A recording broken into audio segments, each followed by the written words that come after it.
Hello, मैं Amritesh sir Keshav classes में आपका स्वागत करता हूं। आज हम लोग बात करेंगे सब्जेक्ट इकोनॉमिक्स लेसन 3 और ये क्लास 10th का चैप्टर है, जिस चैप्टर का नाम है मुद्रा बचत एवं साख। मुद्रा बचत एवं साख। तो सबसे पहले समझेंगे कि मुद्रा क्या होती है, यानी मनी सेविंग एंड क्रेडिट में सबसे पहला कंडीशन हम समझेंगे कि मनी होता क्या है, मुद्रा क्या होता है, मुद्रा का परिचय क्या है, इसका इतिहास कैसा रहा है। देखिए, मुद्रा जो है वैसा कोई सर्वमान्य पदार्थ या सर्वमान्य वस्तु जिसका इस्तेमाल हम लोग विनिमय के लिए करते हैं, लेन देन के लिए करते हैं, तो उससे मुद्रा कहा जाता है। प्राचीन समय में जैसे जैसे मानव की सभ्यता विकसित हो गई, अपनी आवश्यकताओं को अपने से आपूर्ति करने में असक्षम होने लगा, तो विनिमय की क्रिया प्रारंभ हुई। तो उस समय विनिमय की क्रिया एक वस्तु से लेकर दूसरे वस्तु को दे दिया जाता था, तो इस क्रिया को हम वस्तु विनिमय प्रणाली कहें। यानी विनिमय क्या है? विनिमय का मतलब होता है लेन देन।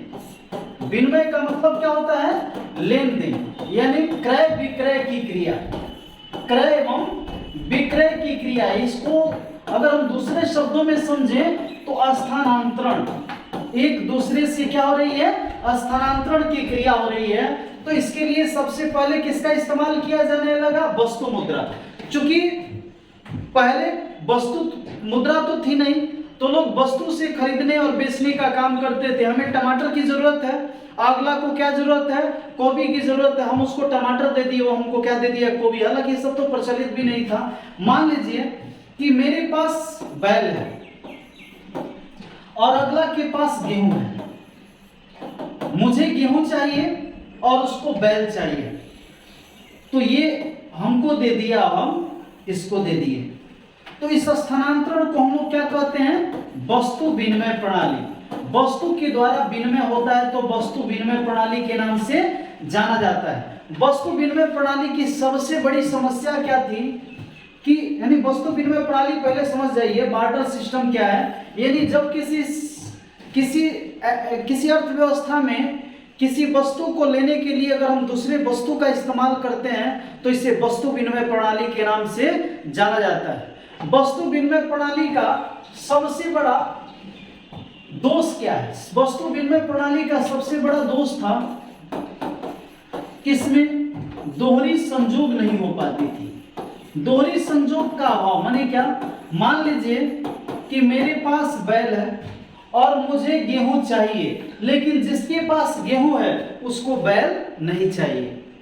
मेरे पास बैल है, मैं इस बैल से गेहूं लेना चाहता हूं, लेकिन जिसके पास गेहूं है वो बैल से गेहूं नहीं देगा, वो गाय से गेहूं देगा, वो घोड़ा से गेहूं देगा, वो गधा से गेहूं देगा, वो किसी और चीज से गेहूं देगा। तो ऐसे में मेरी बातों से असहमत हो जाएगा, नहीं भाई बैल तो हमें चाहिए नहीं। तो बैल चाहिए नहीं तो फिर गेहूं हमको मिलेगा कैसे?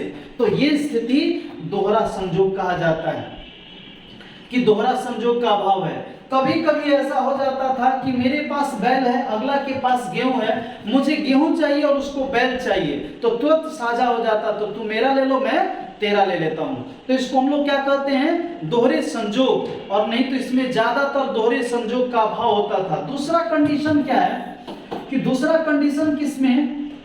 स्थानांतरण में दिक्कत था। वस्तु विनिमय प्रणाली का दूसरा दोष था कि स्थानांतरण में कठिनाई। मान लीजिए हम कहीं नौकरी करने गए, ऐसे जगह पर गए जहां पर क्या है? खाली पलंग कुर्सी बनता है और उसमें हम काम करने लगे, तो मान लीजिए जो मेरा पारिश्रमिक होगा, मजदूरी जो मिलेगा, वो क्या मिलेगा? वो तो हमें पलंग ही मिलेगा। और मान लीजिए हम 5 महीना खटे तो 5 पलंग के बराबर हम काम कर दिए, तो हमें 5 पलंग मिल गया, तो उस 5 पलंग को दिल्ली से यहाँ तक लाने में समस्या है, जितना का बबुआ उससे ज्यादा झुंझुना लग जाएगा।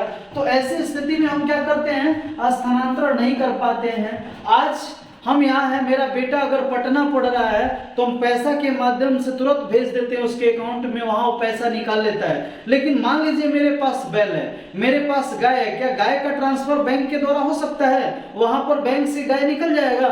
नहीं हो पाएगा। ले जाने ले आने में जितना का गाय है उससे ज्यादा पैसा खर्चा हो जाता था। तो वस्तु विनिमय प्रणाली में एक और तीसरा दोष क्या था? संचय में दिक्कत, संचय में कठिनाई। संचय का मतलब क्या होता है? संचय का मतलब बटोरना। जैसे आजकल हम लोग क्या करते हैं, कमाते हैं, अगर 10,000 रुपया कमाते हैं तो 5,000 रुपया खाए, 5,000 भविष्य के लिए रख दिए। अगर कोई 20,000 रुपया कमा रहा है तो 15,000 रुपया खर्चा करता है और 5,000 अपने भविष्य के लिए रख देता है। तो ये क्रियाएं वस्तु विनिमय प्रणाली में नहीं होती। क्यों? क्योंकि मान लीजिए हम टमाटर का खेती किए और टमाटर हमारे पास 2 बीघा में 10 ट्रक टमाटर निकला, चाहे 5 ट्रक टमाटर निकला, तो इन 5 ट्रक टमाटर को संचरित करने के लिए, संचय करने के लिए अगर हम शीत भंडार में भी करते हैं तो ये ज्यादा दिन तक टिकाऊ नहीं होगा, अंततोगत्वा ये समाप्त हो जाएगी, खराब हो जाएगी, बह जाएगी। अर्थात इसमें वस्तु विनिमय प्रणाली की क्रिया में क्या होती थी? संचय की क्रिया नहीं हो सकती थी। सब हो सकती थी, संचय की क्रिया कतई नहीं हो सकती थी। तीसरा चीज, किसका भंडारण संभव नहीं था, इसमें भंडारण की क्रिया नहीं हो सकती थी।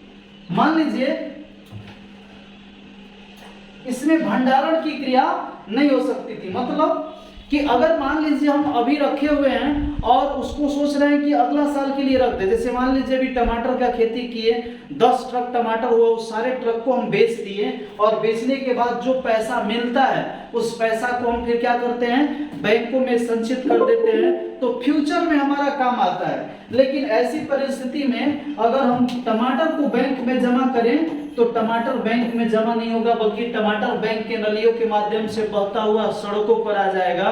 तो इसे संचित करना संभव नहीं था। और सबसे बड़ा चीज था कि इससे मूल्य मापन में दिक्कत थी, मूल्य मापन में दिक्कत थी।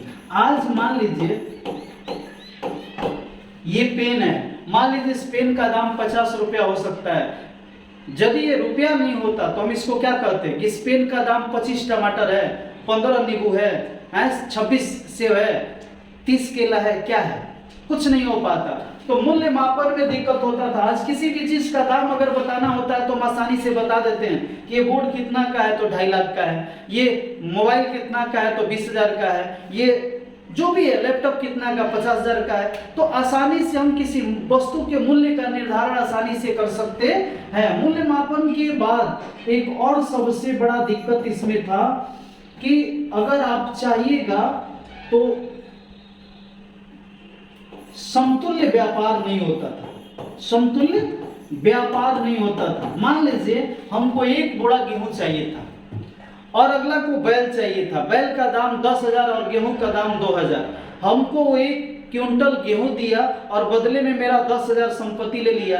क्या हम उसका मुड़ी काट के दे देंगे कि 2,000 रुपया का तुम दिया तो 2,000 ले लो? तो इसमें दिक्कत होता था। एक नाई है, वो नाई के पास सेविंग करने के लिए हम गए, नाई बदले में हमसे कहता हमको शर्ट चाहिए, तो हम एक शर्ट देते हैं, तो 20 रुपए के बदले में 400 का शर्ट दे देते हैं। तो इसमें दोहरी व्यापार होती थी और व्यापार में समतुल्यता नहीं होता था, किसी को अधिक लाभ हो जाता था और किसी को अधिक घाटा हो जाता था। इन सब समस्याओं से निजात पाने के लिए ही मुद्रा का विस्तार हुआ, यानी मुद्रा का विकास जो हुआ वस्तु विनिमय प्रणाली की क्रिया को दूर करने के लिए। यानी वस्तु विनिमय प्रणाली क्या हुआ? ऐसी प्रक्रिया जिसमें किसी वस्तु के विनिमय के लिए किसी वस्तु का ही इस्तेमाल किया जाता है, तो ऐसी व्यवस्था को वस्तु विनिमय प्रणाली के नाम से जाना जाता है। वस्तु विनिमय प्रणाली में कई प्रकार की दोषें देखी गई, इसलिए आज वस्तु विनिमय प्रणाली नहीं है। आप अगर कहें कि गांव में वस्तु विनिमय प्रणाली है क्या, तो नहीं, क्योंकि गांव में आज भी लोग चावल या धान या फिर गेहूं से किसी सामान को खरीदते हैं, लेकिन वो वस्तु विनिमय प्रणाली नहीं है। क्योंकि हम क्या करते हैं, पहले चावल को ले जाते हैं और उसे दुकान पर ले जाके तराजू में रखते हैं और कहते हैं इसे जोख दो कितना हुआ। तो तो तौलता है और तौलने के बाद बताता है कि ये 2 किलो है, 50 रुपया का हो गया, तब हम कहते हैं कि एक काम करो, 30 रुपया का हमको ये चीज दे दो, मिक्सचर दे दो, 10 रुपया का बिस्किट दे दो और 10 रुपया मेरा वापस लौटा दो। ऐसा नहीं है कि हम बदले में ले जाके उझिल देते हैं और वो बदले में हमें कुछ दे देता है। इसको वस्तु विनिमय प्रणाली कहा जाता है। यानी आज हम धान, गेहूं, चावल या कोई भी वस्तु लेकर दुकान पर जाते हैं तो पहले उसको मुद्रा में कन्वर्ट कराते हैं, मुद्रा में बदल देते हैं और तब बदलने के बाद उसका हम क्या करते हैं, उससे सामान का क्रय करते हैं। इसका मतलब है ये वस्तु विनिमय प्रणाली नहीं हो सकती है, ये तो वस्तु मुद्रा में कन्वर्ट हो गई है, इसलिए मुद्रा विनिमय प्रणाली हो जाती है। अब इसके आगे हो जाता है कि मुद्रा का विकास कैसे हुआ। देखिए, इवोल्यूशन ऑफ मनी, मुद्रा का विकास कैसे कैसे हुआ। जब लोगों के पास वस्तु विनिमय प्रणाली में अनेक समस्या आने लगी तो धीरे धीरे मुद्रा का विकास हुआ। तो सबसे पहले मुद्रा के रूप में चमड़ा का, जानवरों के चमड़ा का इस्तेमाल किया जाता था, लेकिन ये चमड़ा ज्यादा दिन नहीं चल पाता था क्योंकि इन चमड़ा का पहला ख्याल था कि 1 महीना 1.5 महीना के बाद इसमें पिल्लू लग जाता था और ये पिल्लू धीरे धीरे इसे सड़ा देता था, तो ये बर्बाद हो जाता था, यानी इसका संचय संभव नहीं था। तब इसको फिर धीरे धीरे क्या बदला गया, धातु में कन्वर्ट किया गया। अब धातु में सोना, चांदी, कांसा, सिक्का, शीशा का भी चला था सातवाहन के युग में। तो ऐसे ऐसे करके क्या हुआ, धातु के बाद फिर धीरे धीरे पत्र मुद्रा का प्रचलन हुआ। पत्र मुद्रा में क्या होता था, नोट बनाए जाते थे, आज भी इसका प्रचलन है। पत्र मुद्रा के बाद अब आ गया है प्लास्टिक मुद्रा। प्लास्टिक मुद्रा, ये प्लास्टिक मुद्रा क्या है, ATM, debit card, credit card, ये सब क्या है, पत्र मुद्रा है। ये क्या है, प्लास्टिक मुद्रा है, क्योंकि इसके द्वारा हम लोग क्या करते हैं, जाते हैं और जाकर के स्विच करते हैं और करके स्विप करते हैं, स्विप करके और आसानी से क्या करते हैं, पैसा का ट्रांजैक्शन कर देते हैं, ऑनलाइन ट्रांजैक्शन कर सकते हैं। अर्थात सबसे पहले चमड़ा, चमड़ा के बाद धातु, धातु के बाद पत्र मुद्रा और पत्र मुद्रा के बाद प्लास्टिक मुद्रा हुआ। अब तो पेटीएम और कौन कौन, एयरटेल मनी ट्रांसफर बैंक, कई प्रकार के बैंक आ गई कि बस आप बोलिए हम इधर से भेज दिए, तो ये क्या हो गया, एसएमएस मुद्रा हो गया। यानी इसमें क्या हो रहा है, हम भेज दिए कर रहे हैं, देखो एसएमएस चला गया, मिल गया, तो देखता है हाँ बंदा बोलता है हो गया चाहिए। तो इसमें क्या हो रहा है, हम ना स्विप कर रहे हैं, ना लेन देन कर रहे हैं, ना कुछ कर रहे हैं, लेकिन इससे क्या हो रहा है, आसानी से विनिमय की क्रिया हो जा रही है। तो इसको हम लोग क्या कह सकते हैं, हमारे समझ से इसको एसएमएस मुद्रा के नाम से भी जान सकते हैं। तो प्रश्न बनता है मुद्रा है क्या, मुद्रा का वैधानिक परिभाषा क्या हो। वे सारी वस्तुएं जो किसी सरकार द्वारा विनिमय के लिए मान्यता प्राप्त होती है। जैसे देखिए, विनिमय के लिए मान्यता प्राप्त क्यों, आज से 4 साल पहले 500 और 1000 का नोट चलता था, आज 1000 का नोट प्रचलन में नहीं है। तो आज आप उस 1000 के नोट को निकाल करके और किसी दुकान पर जाइए और कहिए कि मुझे कुछ दे दीजिए, तो देगा नहीं। क्यों, क्योंकि सरकार उसे मान्यता से बाहर कर दी है। यानी वे सारी वस्तुएं जिसका विनिमय कार्य के लिए सरकार मान्यता देती है, किसी राज्य सरकार द्वारा या राज्य देश द्वारा मान्यता प्रदान कर दी जाती है, तो उसी को हम लोग क्या कहते हैं, मुद्रा कहते हैं। उसी को हम लोग क्या कहते हैं, मुद्रा कहते हैं। यानी मुद्रा क्या है, वह वस्तु जिसका इस्तेमाल हम विनिमय के रूप में करते हैं और जिसे किसी सरकार द्वारा मान्यता प्राप्त कर दी जाती है विनिमय कार्य के लिए, तो उसी को हम लोग क्या कहते हैं, मुद्रा कहते हैं। मुद्रा की सर्वमान्य परिभाषा, मुद्रा की कई परिभाषा है। पहला, लेन देन की क्रिया को संपादित करने वाला माध्यम है। दूसरे शब्दों में ये कहें कि मुद्रा वह धुरी है, मुद्रा वह धुरी है जिसके इर्द गिर्द अर्थ विज्ञान चक्कर काटता रहता है। जैसे हम लोग बात करते हैं कि ये धुरी होता है, धुरी के इर्द गिर्द चक्का चक्कर काटते रहता है। तो अर्थ विज्ञान माने अर्थशास्त्र में जो भी क्रियाएं होती है, हमको कुछ खरीदना है, कहीं पे मनोरंजन के लिए जाना है, सिनेमा हॉल में जाना है, या फिर किसी भी जगह पर जाते हैं, पानी खरीदना है, दूध खरीदना है, या फिर उद्योग धंधा का संचालन करना है, ट्यूशन पढ़ना है, स्कूल में एडमिशन लेना है, ये सब आर्थिक क्रियाकलाप हमें मुद्रा से ही होती है। इसलिए हम यूँ कह सकते हैं कि मुद्रा वह धुरी है जिसके इर्द गिर्द अर्थ विज्ञान चक्कर काटता रहता है। मुद्रा वह धुरी है जिसके इर्द गिर्द अर्थ विज्ञान चक्कर काटता रहता है। अब इसका कार्यवाहक परिभाषा क्या हुआ कि मुद्रा वह है जो विनिमय का कार्य करता है, मुद्रा वह है जो क्रय विक्रय का कार्य करता है और जिसे किसी राज्य सरकार द्वारा मान्यता हासिल होती है। तो ये लीगल डिफिनीशन कहिए या वैधानिक या कार्यवाहक डिफिनीशन कहिए। अब आगे हो जाता है मुद्रा के कार्य। मुद्रा का पहला कार्य क्या है? तो पहला कार्य हो जाता है मुद्रा का मूल्य मापन। मूल्य मापन यानी किसी भी वस्तु का हम मूल्य किस रूप में निर्धारित करते हैं? मुद्रा के रूप में निर्धारित करते हैं। अगर किसी से कोई पूछ रहा है फ्रिज का क्या रेट है, तो ये नहीं कहता है 2 बोरा गेहूं 3 बोरा चावल, नहीं, वो कहता है 20,000, 10,000, 12,000। यानी कोई भी वस्तुएं आप खरीदने जाते हैं तो उसको किस रूप में उसकी मूल्य की माप होती है? मुद्रा के रूप में होती है। दूसरा, भंडारण में, धन के भंडारण करने में सहायक होता है। जो भी बचत होती है, जो भी कमाते हैं, उसको भविष्य में सुरक्षित रखने के लिए हम मुद्रा का इस्तेमाल करते हैं। उसे बैंक में रखें या फिर घर में रखें, लेकिन रखते तो यही हैं। तीसरा हो जाता है आपका स्थानांतरण करने में सहायक होता है। यह क्या होता है? मान लीजिए मेरा बेटा दिल्ली पढ़ रहा है, पटना पढ़ रहा है, तो हम आसानी से यहाँ बैंक में डालते हैं, दूसरे जगह सहजता से चल जाता है। चौथा चीज होता है कि दोहरी संयोग, दोहरी संयोग की समस्या दूर करता है, समस्या दूर करता है। सीधे शब्दों में ये कहें कि वस्तु विनिमय प्रणाली की सारी समस्या का समाधान ये कर देता है। अब आसानी से आप किसी वस्तु का क्रय विक्रय सहजता से कर पाते हैं, तो एक चीज ये हो जाता है, इतने वस्तु के कार्य हो जाते हैं। अब देखिए मुद्रा का महत्व क्या है।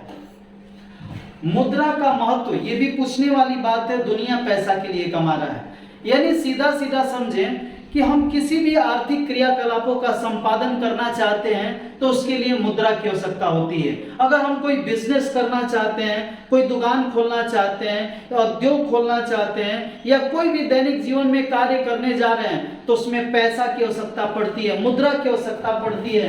बिना मुद्रा के मानव जीवन जो है अस्त व्यस्त हो जाएगा, एक भी पग चल नहीं पाएगा। इसलिए मुद्रा का हमारे दैनिक जीवन में काफी महत्वपूर्ण स्थान है, चाहे वो मनोरंजन के क्षेत्र में हो या खाद्य पदार्थों की उपलब्धि के लिए हो, या फिर हम औद्योगिक विकास या फिर व्यापार आदि करना चाहते हैं, शिक्षा में उत्थान करना चाहते हैं, या कहीं आने जाने के लिए परिवहन खर्च के रूप में इस्तेमाल करते हैं। हर जगह मुद्रा की आवश्यकता होती है। इसलिए मुद्रा का इंपॉर्टेंस जो होता है हमारे दैनिक जीवन में सबसे अधिक बढ़ जाती है, जिसे नजरअंदाज करना एक पग न चलने के बराबर हो सकता है। अब उसके बाद हो जाता है बाबू बचत क्या है, सेविंग क्या है। मान लीजिए कोई व्यक्ति जो है वो 20,000 रुपया कमा रहा है, 20,000 रुपया कमा रहा है और उसका 16,000 रुपया खाने पीने रहने में खर्च हो गया, तो बाकी उसके पास क्या बचा? 4,000। देखिए किसी के पास उतना पैसा नहीं है जिससे वो बचत कर सकते हैं। बचत करने भर किसी के पास पैसा, क्योंकि आवश्यकताएं अनंत है, इसका कहीं अंत नहीं है। आप उसी में से सिस्टम से अपने फ्यूचर को सुरक्षित करने के लिए पैसा सिक्योर करते हैं। कहने का मतलब है कि 20,000 में हम किसी तरह से 16,000 में काम किए और 4,000 रुपया किसके लिए रखे? भविष्य के लिए सुरक्षित रखें। तो इस पैसा को ही हम क्या कहते हैं? बचत कहते हैं। यानी आय का वह भाग जिसे वर्तमान समय में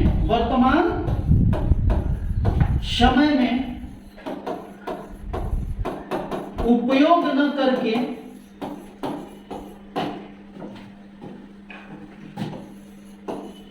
भविष्य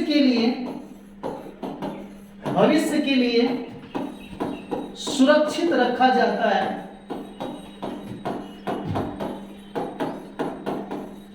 तो आय के इस भाग को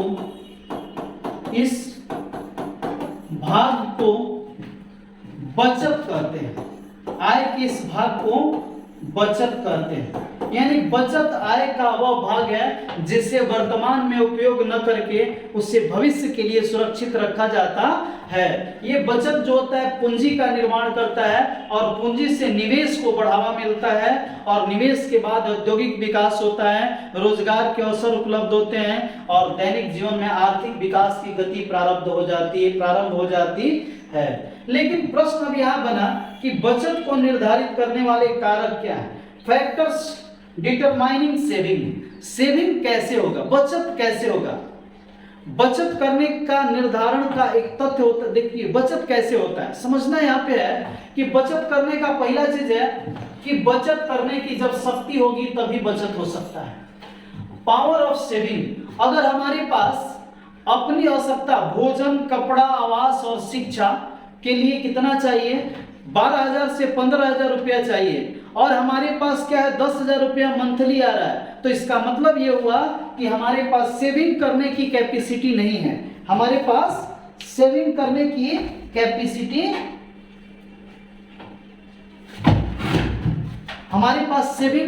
कैपेसिटी नहीं है। इसका मतलब है कि हम बचत नहीं कर सकते हैं। लेकिन यदि किसी व्यक्ति के पास मूलभूत आवश्यकता भोजन, कपड़ा, आवास और शिक्षा के बाद भी उसके पास पैसा बच रहा है तो इसका मतलब उसके पास बचत करने की शक्ति है।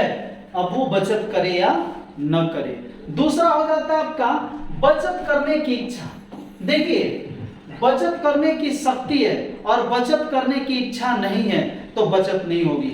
तब क्या होगा, रोड पर जाइएगा तो सारा सामान खरीदने का मन करेगा, कभी मन करेगा मोबाइल ले ले, कभी मन करेगा कार ले ले, कभी मन करेगा ये कर ले वो कर ले। तो ऐसे करते करते हमारा जितना भी पैसा है सब क्या हो जाता है, इन्वेस्ट हो जाता है और हम पुनः जीरो पर चले आते हैं। इसका मतलब हुआ कि पहला चीज बचत करने की शक्ति और दूसरा बचत करने की इच्छा। तो बचत करने की इच्छा किसकी होती है?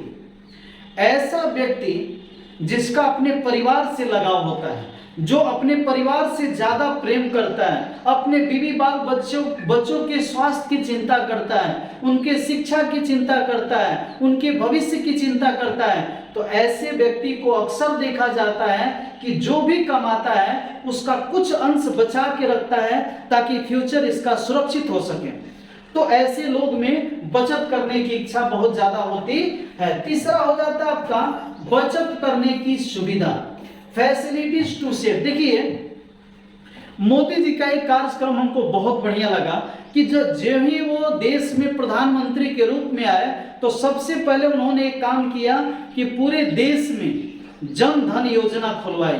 इससे क्या हुआ कि लोगों के पास लत लगा, बैंक आने जाने का लत लगा, और जब तक आप में बैंक आने जाने का लत नहीं लगेगा आपके पास जमा निकासी करने की प्रवृत्ति नहीं जमेगी। इसका मतलब है कि बहुत बड़ा क्या था, इस क्षेत्र का सूर्योदय था कि बचत करने की सुविधा। बैंक हमारे यहाँ है लेकिन बचत करने की इच्छा नहीं है तो दिक्कत था। तो पहला चीज बचत करने की सुविधा हो गई बैंक के अतिरिक्त तो और चीजें होती हैं जो बचत को प्रभावित करती है, सामाजिक, आर्थिक और राजनीतिक परिवेश।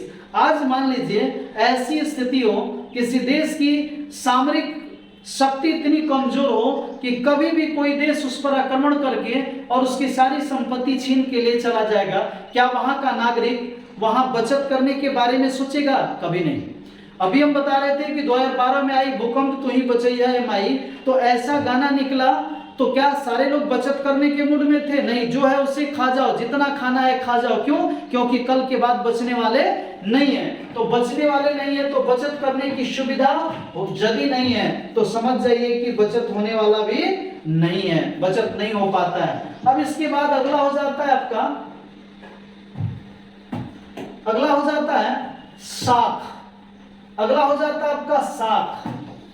साख जो है वो क्रेडो शब्द से बना है, लैटिन भाषा का क्रेडो शब्द से बना है जिसका अर्थ होता है टू बिलीव, मतलब विश्वास करना। विश्वास करना मतलब सीधा सीधा अगर हम कहें तो साख का मतलब क्या हुआ, साख इज इक्वल टू राख। साख इज इक्वल टू राख। अब क्या राख? साख इज इक्वल टू क्या? राख। क्या राख? कोई सामान रख। जैसे मान लीजिए कोई दुकान पर जाता है और उस दुकान पर जब जाता है तो उस दुकान पर जाने के बाद कोई सामान मांगता है तो कहता है ठीक है 10,000 का सामान हुआ, पैसा दो। कहता है पैसा मेरे पास अभी तो नहीं है, हम फ्यूचर में भविष्य में आपको दे देंगे। तो कहता है हम सामान नहीं देंगे। इसका मतलब उसका उसके प्रति साख नहीं है।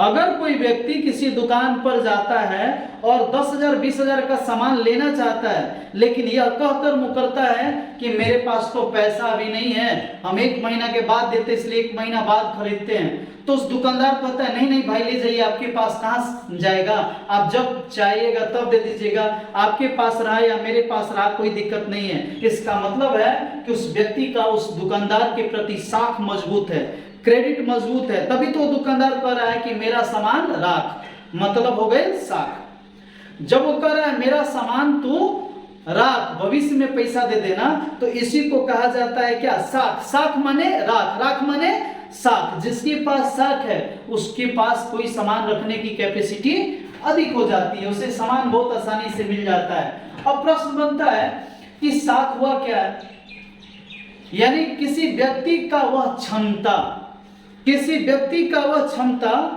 जिसके आधार पर वो किसी दूसरे व्यक्ति के वस्तु को भविष्य में भुगतान की प्रतिज्ञा पर उस वस्तु को देने के लिए विवश कर देता है, तो इसी अवस्था को हम क्या कहते हैं, साख कहते हैं। कि भाई चलो तुम मेरा अपना सामान दे दो, हम तुमको 1 महीना 2 महीना या 3 महीना के बाद इस पैसा को पेड कर देंगे, और जनाब वो पैसा इस बात को लेकर के देने के लिए तैयार हो जाता है, दे देता है। इसका मतलब जो ले रहा है उसका साख बहुत प्रबल है, मजबूत है। अब देखिए साख का निर्माण कहाँ होता है, साख की उत्पत्ति कौन करता है, तो साख की उत्पत्ति व्यवसायिक बैंक करते हैं, व्यवसायिक बैंक करते हैं, बैंक करते साख क्रेडिट की उत्पत्ति व्यवसायिक बैंक करते हैं। देखिए भारत विकसित देश नहीं हो सकता है, क्योंकि भारत के विकसित होने के पीछे सबसे बड़ा चीज है कि हम लोग विकसित नहीं, हम लोग विकसित नहीं है, नहीं तो भारत विकसित हो जाता। तो बता रहे थे कि हम विकसित देशों की श्रेणी में नहीं आ पाते हैं, चाहे कोई भी सरकार आ जाए और चला जाए, अगर हम लोग सुधरेंगे नहीं तो हमारा देश विकसित देशों की श्रेणी में नहीं आ सकता। इसके पीछे कारण क्या है, क्यों बता रहे हैं, क्योंकि देखिए बैंक जो होता है वो साख का निर्माण करता है, और साख किस पर निर्मित होता है, जमा पूंजी पर। जितना बैंक में पैसा जमा होता है उसी जमा धन पर साख का निर्माण करता है। अगर बैंक में 100 रुपया जमा होता है तो बैंक यह मानकर चलता है कि जो जमा करता है वो तुरंत आकर के पैसा निकासी नहीं करेगा। जब पैसा निकासी तुरंत नहीं करेगा तो क्या करता है, उसका 10% यानी 10 रुपया निकाल करके और 90 रुपया किसी दूसरे व्यक्ति को लोन या फिर किसी अन्य रूप में दे देता है। अगला जो है फिर वो किसी न किसी माध्यम से किसी व्यक्ति को देता है। मान लीजिए लोन लिया तीसरा, वो कोई काम करेगा, वो उसके पास गया तो ये 90 रुपया फिर चला जाता है बैंक में, और बैंक इसका 10% यानी 9 रुपया रख के फिर 81 रुपया किसी और को देता है, फिर इसका 10% रख के और फिर इसका जो लगभग 72 रुपया कुछ पैसा है वो यहाँ पे रख लेता है।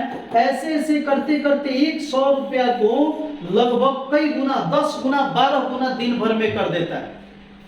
अब ये बताइए कि अगर हम जाते हैं बैंक में और बैंक में जाकर के पैसा निकालते हैं, हमको किसी ए या बी, राम को या श्याम को देना है, हम जाते हैं 20,000 बैंक से निकालते हैं, उसे गिनते हैं और तब तसल्ली मिलते हैं, हम घर जाते हैं और घर जाकर 2 दिन उस पैसा को रख देते हैं बॉक्स में, और तब तीसरा दिन आकर के उसको देते हैं। बताइए 3 दिन इसका क्या हुआ, क्रेडिट नहीं बना, साख का निर्माण नहीं हुआ, तो 20,000 का 20,000 ही रह गया।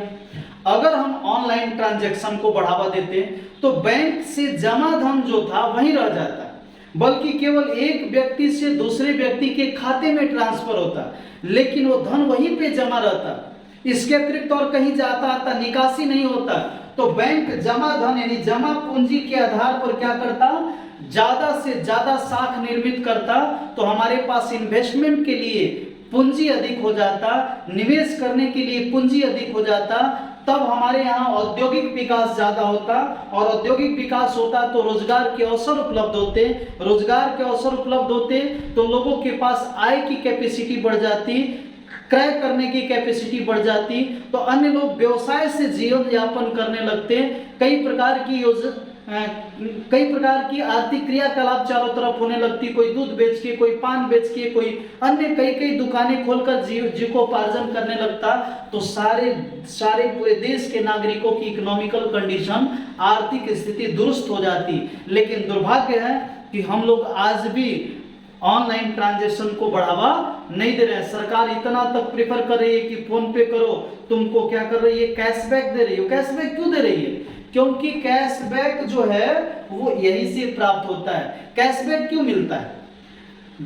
कैशबैक क्यों मिलता है? क्योंकि कैशबैक जो है वो और कहीं से नहीं आता है। जो ये ऑनलाइन ट्रांजैक्शन के दौरान क्या होता है, 100 का 10%, फिर 90 का 9%, तो ये चीजें जो है वो सरकार क्रेडिट बनाती रहती है, पैसा का निकासी नहीं होता है, तो पैसा बनता है जिसको ऑनलाइन ट्रांजैक्शन करते समय आपको सब्सिडी दी जाती है, ताकि और बढ़ चढ़कर हिस्सा लें और इसको और विस्तृत करें, ताकि जो लेन देन की क्रिया पत्र मुद्रा है या एटीएम सिस्टम है उसका, पत्र मुद्रा है उसका काम खत्म हो जाए। ये सिक्योर भी है क्योंकि इसमें छीना झपटी का कोई प्रश्न नहीं है। नहीं तो बैंक से निकासी हुआ 20,000 लेके बगली में चला, बगल में रास्ते में लोग होते हैं, छीन लेते हैं, तो ऐसी स्थिति से भी निजात मिलती है, अपराध की समस्या हद तक सीमित हो जाती है।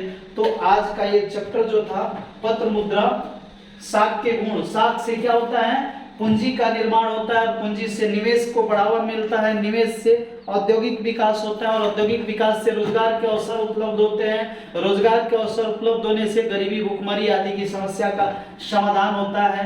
साख का निर्माण बता दिए कैसे होता है, बैंकों के द्वारा साख का निर्माण होता है, जो जमा पूंजी पर करता है ये सोच के कि सारा पैसा एक साथ निकासी तो होगा नहीं, अतः 10% ही पैसा निकासी होगा, तो क्या करता है 90 को कहीं और इन्वेस्ट करता है, फिर वो 90 किसी न किसी माध्यम से बैंक में आ जाता है, फिर उस 90 का 10% अर्थात 9 रख के और 81 कर देता है। ऐसे ऐसे एक ही पैसा को कई गुना करके बैंक उसको क्या कर देता है, साख में कन्वर्ट कर देता है, जिससे देश विकसित श्रेणी में जाता है। इसलिए हम सभी को चाहिए कि ज्यादा से ज्यादा ऑनलाइन ट्रांजैक्शन को बढ़ावा दिया जाए।